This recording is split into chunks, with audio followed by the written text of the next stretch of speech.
Pasteur, si vous voulez prendre une épouse, quelle est la tranche d'âge idéale pour le mariage? Merci pour la question. Je crois que c'est une question euh, très complexe parce que tout le monde s'attendra à ce genre de questions, mais aussi très conséquentes. Donc, s'il faut se marier, quelle est la tranche d'âge idéale? Donc, si c'est un homme, vous avez besoin de trouver une épouse. Quelle est l'épouse de quel âge vous aurez souhaité? Il y a des gens qui ont l'âge de, par exemple, de 18 ans jusqu'à 25 ans. Il y a d'autres de 25 ans jusqu'à 30 ans, 35 ans jusqu'à 30 ans jusqu'à 35 ans, 35 ans jusqu'à 40 ans. Et quel est vraiment l'âge idéal? Il faut d'abord noter que le mariage, il faut tout d'abord respecter ce que l'État dit. Donc, d'après notre État, donc l'État congolais, la femme est censée être mariée à partir de l'âge de 18 ans et l'homme à partir de 22 ans. Maintenant, si vous voulez prendre une épouse, je parle de gens qui sont déjà plus âgés. Voilà, donc ceux qui sont, imaginez vous avez 30 ans, vous avez 28 ans, vous avez 40 ans et vous avez besoin de trouver une épouse. Quelle est la tranche d'âge idéale? J'aimerais que vous rappelez que quand une fille a l'âge de 18 ans et jusqu'à environ 25 ans, à moins qu'elle soit une vraie fille de Dieu, à moins qu'elle soit une vraie fille de Dieu, mais sinon c'est un âge à ne pas prendre. Il ne faut jamais penser épouser une fille qui a moins de 25 ans. Je sais que non, je pèse mes mots. À moins que ce soit une véritable fille de Dieu. Celle qui a été bien enseignée et celle qui est reconnue aussi comme une vraie chrétienne. Celle-là même à 18 ans, si vous la prenez comme épouse, elle sera une très bonne épouse. Mais aussi longtemps que l'âge de 18 ans jusqu'à environ 25 ans, c'est un âge très tumultueux parce que c'est pendant cet âge que la fille est dans le suivisme. La fille ne sait pas ce qu'elle fait. La fille est immature. La fille, en fait, elle est souvent derrière les tendances. C'est-à-dire, quand tout le monde veut faire telle chose, c'est ce qu'elle souhaite aussi faire. Quand tout le monde suit tel mouvement, elle veut aussi cela. Dans sa tête, elle veut un homme qui est bien beau à voir, qui a un corps très bien battu, donc bâti, donc qui a des moyens, qui a tout cela. Donc cet âge, vraiment, on est souvent pendant cet âge, on se trompe facilement. On croit souvent faire la bonne chose et parfois on fait beaucoup d'erreurs pendant cet âge. À tel point que beaucoup de gens qui ont pris des femmes, par exemple de 18 ans, 19 ans, 20 ans, quand vous les mettez à la maison, au début c'est la meilleure des choses à avoir.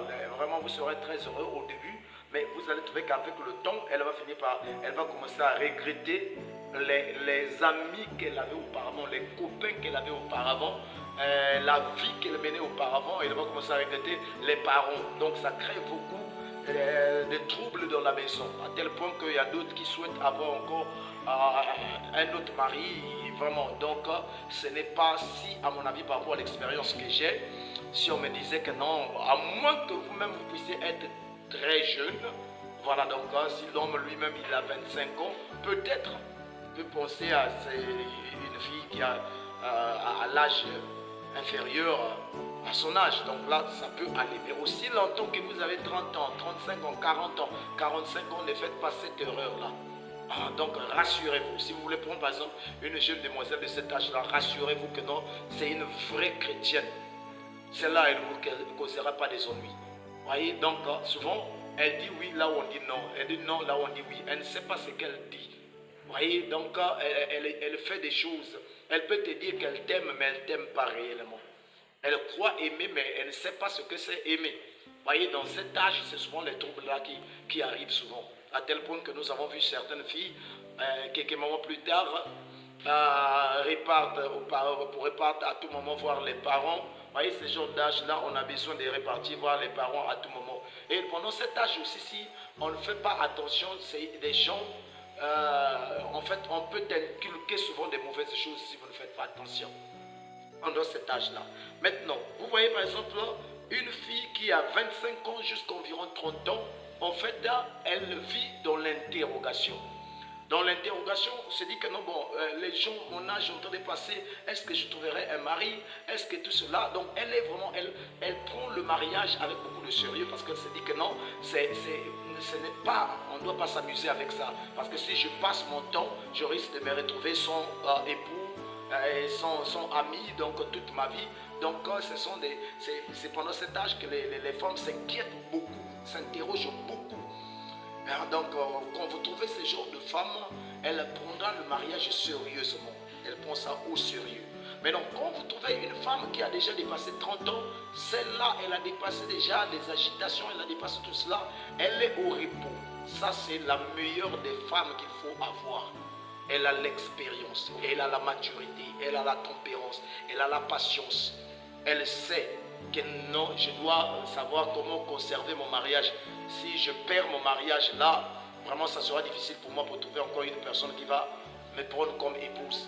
Vous voyez, donc l'âge idéal d'après moi, c'est une femme qui a déjà dépassé 30 ans. Mais cela ne veut pas dire que non, vous avez 25 ans, vous allez chercher une femme qui a déjà 30 ans. Mais je dis, ça c'est à mon avis. Donc si une personne pouvait avoir l'âge d'environ 45 ans, s'il faut se marier, mieux vous prendre une femme qui a déjà 30 ou 30 et quelques ans. C'est une femme bien, vraiment pour le mariage. C'est cette tranche qui est idéale. Vous voyez, donc j'ai souligné, j'ai pesé mes mots en disant que, à moins qu'elle soit une vraie chrétienne, mais sinon, on est censé prendre celle qui est plus, celle qui comprend ce que c'est le mariage. Vous voyez par exemple les gens, une jeune demoiselle qui a 19 ans, 20 ans, 21 ans, quand elle entend que non, sa copine est déjà en fiancée avec tel frère, vous voyez que non, en elle aussi, elle croit que non, moi aussi je dois forcément faire la même chose. Or que cela ne veut pas dire parce que ta copine est fiancée que moi aussi je dois le faire. Donc à tel point qu'on se retrouve avec des femmes qui acceptent des fiançailles ou encore de se marier sans pourtant avoir une vraie conviction ou sans pourtant avoir prié convenablement, sans pourtant avoir une vraie détermination, sans pourtant examiner l'importance de cet homme. L'homme, tu peux mépriser cet homme comme une mauvaise personne, comme une personne qui n'a rien de grand, mais si vous êtes mature, vous allez surveiller son caractère, vous allez surveiller ses ambitions. Vous allez voir que non, avec ce tel caractère, je peux être heureuse dans le foyer. Avec telle personne, je sens beaucoup de l'ambition dans cette personne-là. On peut vraiment avoir un futur merveilleux les jours à venir. Vous voyez, un bon futur parce que c'est une personne ambitieuse, qui est une personne qui travaille dur. Donc c'est un peu cela. Merci.